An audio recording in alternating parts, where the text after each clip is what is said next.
day. I make mistakes, but damn, I apologize like 1,000 times. Get over it. Don't talk to me like that.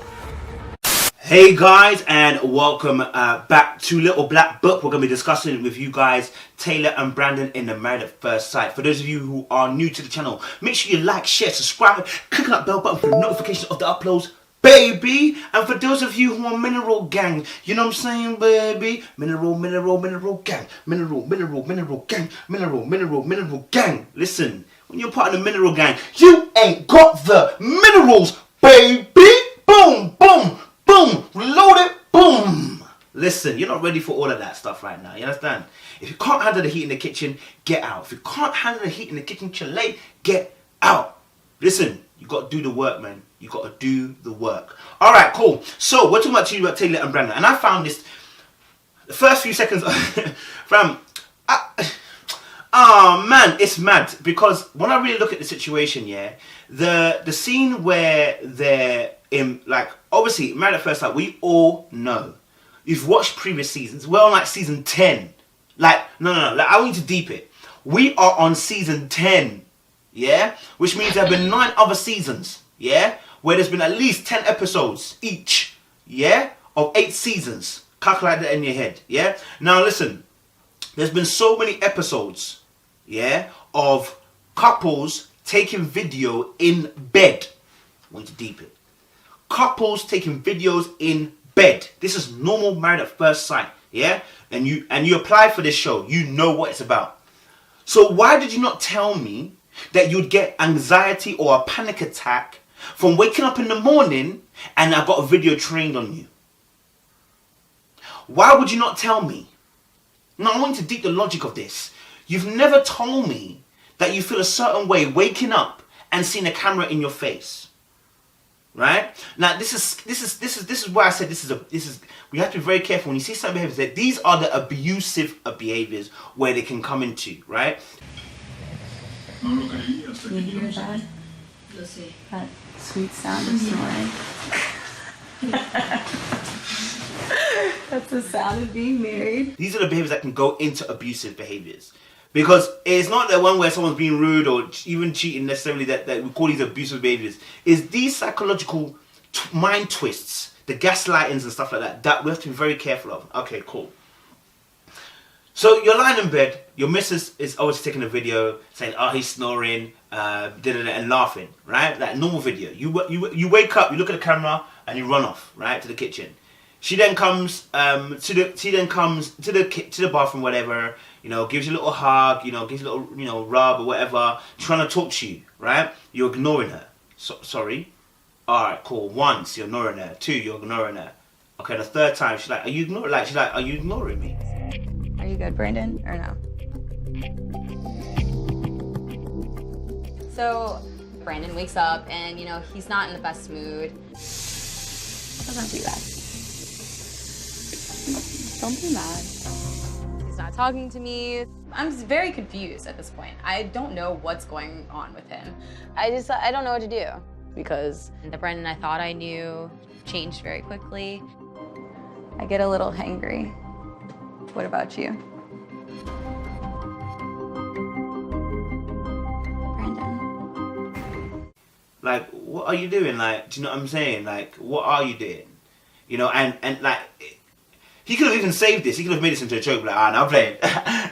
and he might not have been, but he could have saved this moment. He didn't, right? He intentionally did this. So now, she's doing all of this, trying to get you trying to see what's happening, and you're not responding, right? And I'm like, looking at it, and I'm thinking to myself, bro, why are you doing this silently, this silence treatment, this passive aggressiveness?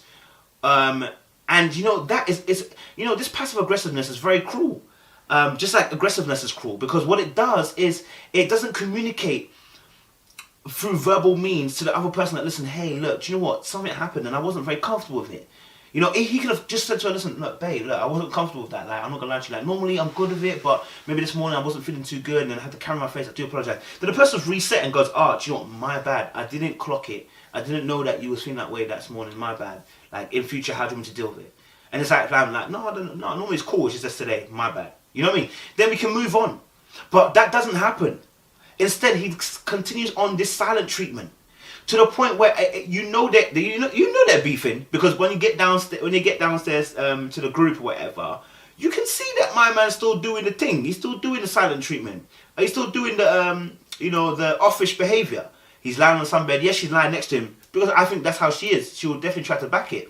And when he comes, look, the only time that you saw him kind of being like even forward with like his body movements is when obviously Mecca comes to sit on the bench, and then he's like, "Oh, Important for them to have a support system with the only people who really know what they're going through.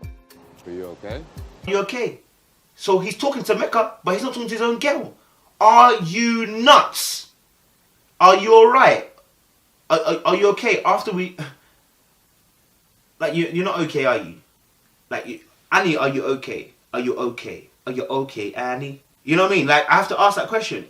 And when you're seeing that, you're just like, okay, so what have I done? Because that's what's gonna cause the person's mind. What have I done? You know, the person starts thinking, what have I done? What have I said? Have I done anything that's made her feel a certain way? Da, da, da. Like I said, these are things that I used to do when I was so young. Like, because these are the things where, like, you know how to get a person, rather than communicate and say, listen, hey, look, I'm not gonna lie to you. You really piss me off. Like, because it's easier to do the passive aggressiveness than to be confrontational, right? Because nobody wants to be confrontational. Because it's like, I don't want to be aggressive. But actually, no, confrontation is needed. You need to discuss this and say, listen, hey, look, man, you know what? Like, you genuinely hurt me. Like, and you didn't discuss this with me. And you know, I felt like this camera was in my face, and I was like, you need to discuss this. So then later on, for you to call it a panic attack as to why you decided that you weren't going to talk, lets me know I don't think you're telling the truth, because then you tell the person to get over it. Rather than trying to get the person to understand what's going on with your mind and the fact you had a panic attack, when you feel defensive, you just told her, listen, just get over it. So that then lets me know that really I don't think this was a panic attack. I think this is you, and this is your abnormal behaviour of the up and down, which is why I said there may be a chemical imbalance within our young sir Brandon. You know, he may have a little chemical imbalance, and this may need medication. This may need medication. Other than that, there is something emotional trauma that is going on that is causing this up and down behaviour. Potentially could be to do with his brother that passed, because he's got the tattoo on his thing. And like I said, that was the time when I saw him being very, very deep, right? Being very, very deep. Because you have to understand something. There may be also a fear of abandonment. So instead of actually trying to get attached, what you try to do is be detached from the person, try and keep them at arm's length. But you don't want to go, but you want to keep them at arm's length so that you are comfortable, so that you don't feel like you're falling in. Because if you fall in, then that person may leave you, then actually you've committed your emotions, and then it's scary because now that person has the power to really hurt you. I know, I've been there. This is why I tell you these things. I know this emotional detachment stuff that we do, and then you try to keep them at arm's length. Then because if you fall in, and that person has the ability to hurt you, and you don't want to do that, isn't it? That's why you're doing what you're doing, right? So that for me was a big thing. I said, oh, okay. You know, this is an issue that they're going to have to sort out, but it's an issue that he has to sort out. And this is an issue where the counsellors need to be actually involved and not waste time, because this can turn very quickly into abusive behaviour. You know, silent treatments and stuff like that are on the verge of being abusive in your relationship, because the person can end up thinking and faulting, what's wrong with me? What have I done to make you feel this way? After a few times, the person just becomes, the person's not sure how to behave towards you. That's not conducive adult behaviour. That's not conducive to a loving relationship either. You know, communication is at the heart of everything, even when it's painful. You know, if you watch my video on why, why do we avoid, conversations that are difficult, you understand certain things. You know what I'm saying? We are very big on respect, and that's huge. Especially, you woke me up with the camera in my face. For the life of me, I don't know where the attitude is coming from. It was a very big disrespect by from Brandon publicly. He said obviously that he said to what do you call it? He said to Mecca, not to Mecca. He said to he was saying to the group. Sorry. He was saying to the group, and he said, obviously, we're very big on respect here. That's why I woke up with a camera in my face in the morning, made a little kind of like snarky joke. And I was just looking at him like, are you dumb? Excuse me? In public too, you're going to embarrass me after I don't know what I've done wrong. And you're going to come and embarrass moi. And then in the cutscene, I believe that he's even talking, saying about... Throws me for a loop when she stuck a camera in my face. Started to make me think, like, wow, have you been videotaping me this entire time? What's going on? Like, why was this the proper time for you to videotape me? It freaked me out. What's it about, you know, like what? Have you been recording me this whole entire time? In the cutscene, I was like, bro, what level of paranoia is this? Of course you've been recording the whole entire time. You got cameras on you. You signed up for a show where you have cameras on you. And I'm wondering, I said, there may be a chemical imbalance here. Because this level of behavior, paranoia, mixed with the fact that you're embarrassing this woman in public, we need to really think whether this is a chemical imbalance. This person may not be fully well. Because this is not him trying to, it's not him, doesn't feel like him trying to really break her down. You know what I'm saying? This looks like an up and down behavior. You know what I'm saying? So when I saw that, I was just like, okay, look, what? Like, do you know what I'm saying? Like, and you know, that level of disrespect, it's crazy, yo. You know, and I know he apologized at the end, but he didn't really apologize for that aspect. He apologized for the fact that, you know, he gave her the silent treatment all day. But there should have been a separate apology as well for trying to oust her in public. For trying to finesse her in public, in front of everybody else, like she's some bad person. And, you know, made it super awkward. Like, for no reason. Nobody asked you to say anything about that. Cool, Brandon and I went to go get food. I mean, I tried to be really nice to him. I tried buying his favorite beer and bringing it to him. And he says, I bring him the beer, and he says, no, I don't want it. But can I tell you, 5 minutes later, I see him in the pool with the beer, the same exact beer that I got for him. I just feel like he's really playing with me. He left his clothes, I tried picking them up, and, you know, he snapped at me. He told me not to touch his stuff. And then she talks about the fact that, you know, like, about the situation where she brought him beer and he rejected it, and then 5 minutes later he went and got the same beer. What are you doing, bro? You know, these are things that we're talking about when it comes to relationships that are, you know, you have to start thinking about situations like, okay, cool, is this, you know, this is where the experts need to get involved. You know, these behaviors are scary things. You know what I mean? Like, we all have our flaws. Don't get twisted. But there are certain things that are on the level of abusive, and before it gets to that stage, we should just quickly nip it in the bud before it becomes toxic. You know, we have silent treatment. We have, you know, embarrassing in public now. Now we've got also the fact that she said, do you want a beer? And they didn't want a beer. And then he went and got it 5 minutes later. And then we had the argument later on where they won, and he's telling us to literally just get over it. And then trying to make some lie about he had a panic attack. And I'm like, and she knew she didn't believe it. She knew she didn't believe it. In fact, this is the hill. In fact, this is the slippery slope that she's going to slide down and realize this ain't it. Because she clocked it from early. She was like, panic attack. You didn't look scared. You didn't look anything like that. And she's like, in her head, she's like, you're pulling my leg. You're actually pulling my leg. And do you know what? But for the sake of this and our relationship, I'm going to let it go. And that's what we do in the early doors of our relationship. When it gets to later in the relationship, you don't let those things go. That's going to become an argument. He left his clothes. I tried picking them up. And, you know, he snapped at me. He told me not to touch his stuff and not to touch him and not to touch anything.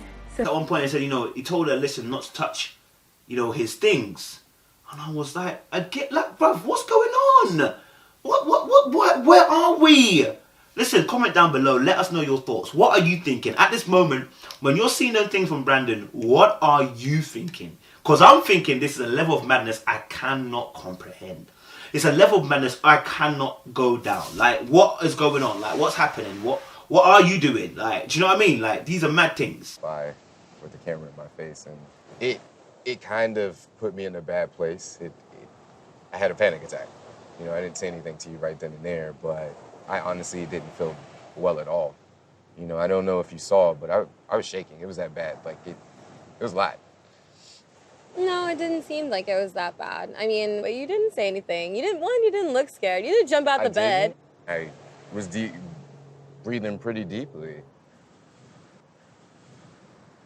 I'm not used to it's been a while since I've had someone in my life.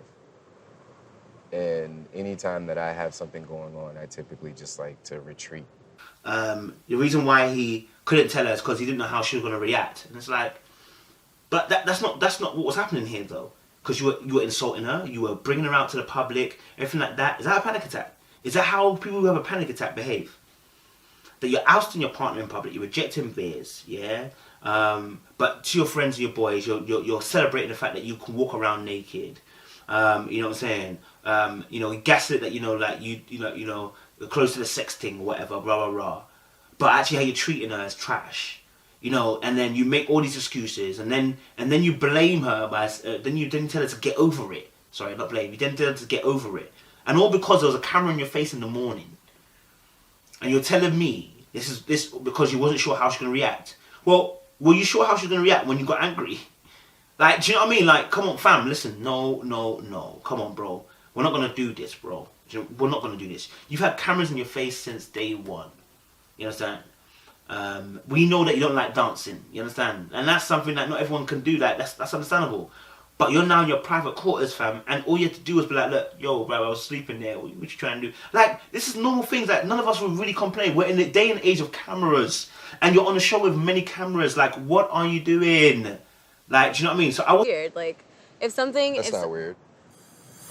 No, I'm saying it's weird that, like, from my point of view, I'm making a cute video and you didn't seem scared and then, like, didn't get any communication from you the rest of the day. But what I'm telling you is I apologize. It was a lot for me. You could have said, hey, like, there's something that you did that's bothering me. Like, I'm not really ready to talk about it, but I just need my space. We just met 3 days ago. I didn't know how you were going to react. I didn't know if it was going to turn into a blow up. We could have resolved it or whatever. I signed up for this because I wanted a teammate, and today I felt ignored. I wasn't buying any of the excuse that he was bringing to the door. And actually, I'm sad that Taylor let him go so easily. I wish he pressed the issue more.